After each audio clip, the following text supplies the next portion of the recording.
Miseensonni paarlaamaa Itoophiyaadhaa kan Oromiyaarraa achi seenan 170 keessaa 80 kan ta'an dhumaatii Oromoorra gahaa jiru inni balaaleffanna kan jedhan guyyaa har'aan tanaa daangaan Oromiyaa haa kabajamu jechuudhaan iyyannoo mallatteessuudhaan ibsa kennuudhaaf yaalanii akka ibsa hin kennine ammoo dhorkamuudhaan akka dursa irratti mari'achuu qaban godhamanii akka jirantu himamee jira. Lolli Oromiyaa keessatti mootummaa fi waraana bilisummaa Oromoo WBO gidduutti adeemaa jirus karaa nagaa qofaa xumuramuu qaba jechuudhaan ibsa xalayaa fuula 3 muumicha ministeera Abiyyi Ahmadiif galchanii jiraachuun himamee jira. Oromoon cancala gabrummaa siyaasaa amantii fi naannummaadhaa ofirraa ciraa waan jiru fakkaata. Kan mootummaa keessatti ukkaanfamaa jirus kan mootummaan alatti hawaasa bal'aadhaan ammoo kan mormi irraa muramaa jirus waa'ee mirga waloo isaa qofaaf yeroo ammaan tana falmachuu gubbatti argama.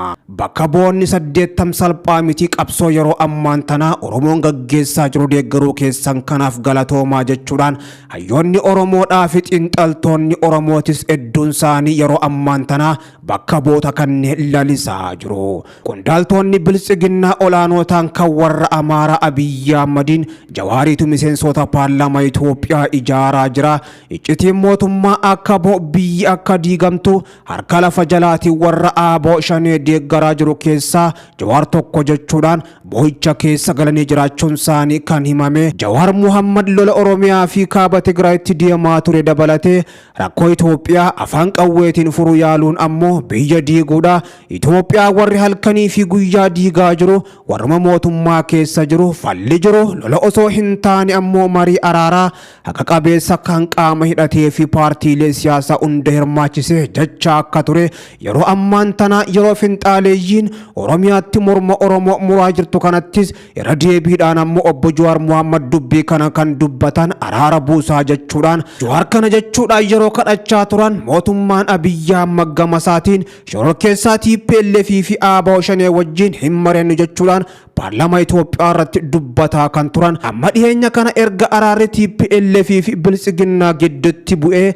miseensonni paarlaamaa Itoophiyaadha gaafii jabduu itti kaasanii shororkeessaa wajjin amma dura hin mari'annu jettanii amma maaliif isaanii wajjin mari'achuun barbaachise jechuudhaan gaafatanis seerri isin baaftan shororkeessitoota hin deeggarinaa hin hidhachiisinaa malee waliin hin mari'atinaa hin jedhu nutis ammoo mootummaan bilisiginnaadhaa TPLF deeggaraatis hin jirru hidhachiisaa hin jirru jechuudhaan dubbii wal makoo fi deebii quubsaa hin taane Abiyyi Ahmad laatanii jiru. Abiyyi Ahmad waan muddamee fi waraanni bilisummaa Oromoo boon jabaachuu isaa ammoo waan arkeef TPLF wajjin araaramee Oromiyaatti lola marsaa biraa banuudhaaf araara kana filate jechuudhaan keessa beektoonni yeroo ammaan tanaa iccitii jajjabduu baasaa kan jiran. Jawaar Muhammad kuni ammoo hin ta'u araarri Tigraay TPLF ta'e Oromiyaadhaaf tola otoo hin taane ammoo dirqama jechuudhaan kanarrattis Abiyyi Ahmad akeekkachiisanii kan turan. Guyyootaan duraas ammoo barreeffama barreessaniin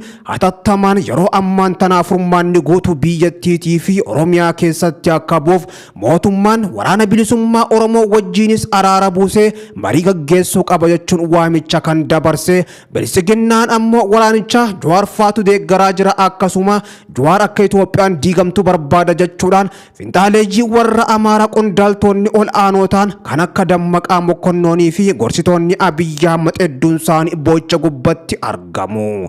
Jawaar ammoo jaraan ta'a jechaa kan ture yeroo ammaan tana mala isaanii dhahurra nagaa qofa buusaa jechuudhaan kan yeroo ammaan tana isaan akeekkachiisaa jiru. Paarlaamaa Itoophiyaa keessa kanneen seenan 170 keessaa 80 kan ta'an yeroo ammaan tana saba isaaniitiif sagalee ta'uuf akka jiranii fi mootummaan hatattamaan dhumaatii uummata Oromoo gubbatti gaggeeffamaa jiru kana dhaabuu akka qaban miseensonni kunneen gaafatanillee Abiyyi Ahmad harkattis qabee jira. Ta'us ammoo gocha kana duuba kan jiru Jawaar Muhammad jechuudhaan yeroo ammaan tana bilisiginnaa muddamsuu jabduu keessas galtii akka jirtuutu himamee jira. Humni addaa poolisii Oromiyaadha Wallagga keessaa akka bu'u mootummaan Biltsiginnaa murteessee jiraachuunsaa dhagahame. Humni addaa Oromiyaa Wallagga keessaa akka baafamuuf ammoo kan kaafamaa jiru humnoota Amaaraa hidhatee gara san qubateetu shakkii irratti godhatee waraana bilisummaa Oromoo WBO waliin lolaa jiran jechuudhaan ammoo iccitiin jabduun Biltsiginnaa harka baatee jirti. Otoo Oromoon humni Amaaraa Oromiyaa keessaa bahuu qaba morma keenya muraa jira jechuudhaan mormaa jiru Biltsiginnaan damee Oromiyaa mootummaa federaalaa Abiyyi Ahmad waliin ta'uudhaan humna addaa Oromiyaa Wallagga keessaa akka baan ajaja dabarsee jira. Kanarratti ammoo wanti mul'achaa jiru naannoon Amaaraa kallattiin Oromiyaa bulchaa jiraachuudha. Yeroo odeeffannoon kun bahutti ammoo hayyoonni Oromoodha ergaa dabarsaa jiraniin Oromoon Oromiyaan diigamaa jira maalteessan jechuudhaan waamicha guddaa ammas dabarsaa jiru. Humni addaa Oromiyaadha Wallagga keessa jiru guutumattuu bahuu qaba.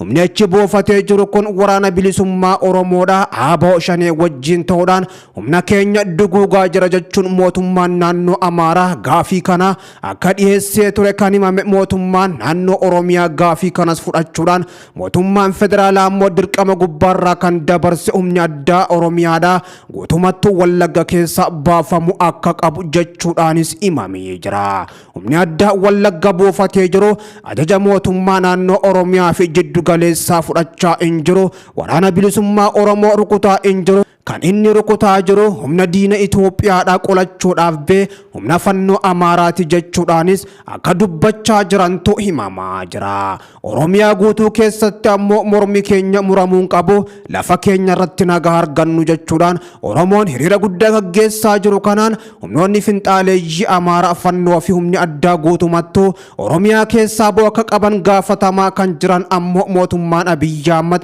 Kanaaf otoo deebisaa illaatiin faallaasanii humni addaa Oromiyaa Wallagga keessaa sabicha eeguu hin qabu bahuu qaba jechuudhaan mootummaa naannoo Oromiyaatii wajjin ta'e dirqama itti kanneen guyyaa har'aan tanarraa qabuudhaan poolisii federaalaa fi raayyaan ittisa biyyattii waliin ta'uudhaan humna kana achi keessaa akka baasanii fi ammoo yoo didan akka rukutaman ajaja gubbaarraa dabarsanii jiraachuunis himamee jira. Kanarratti ammoo ajaja humna waraana biyya Itoophiyaa waliigalaa Birhaanuu Juulaa pirezidaantii naannoo Oromiyaa Shimallis Abdiisaatii fi hoogganaa biyya Itoophiyaa kan ta'an Abiyyi Ahmad itti aanaa isaanii Dammaqaa Mokkonnoonii fi kanneen biroo argamanii akka maratanii turanii fi humni addaa yeroo ammaan tana Wallaggaaf hin barbaachisu achi keessaa baafamuu qaban humna raayyaa ittisa biyyattiitii fi akkasuma ammoo humni addaa naannoo Amaaraa achi keessaa ABO shanee rukutee balleessuu qaba. Kan ummata fixaa jiru ABO shaneedha malee humna addaa naannoo Amaaraa fannoo miti jechuudhaanis dubbatanii akka turantu himamee jira. Ta'us ammoo Oromoon keessaa fi alaa tokkummaan ka'uudhaan waan mootummaan Abiyyi Ahmad hojjechaa jiru kanas balaaleeffachaa jira.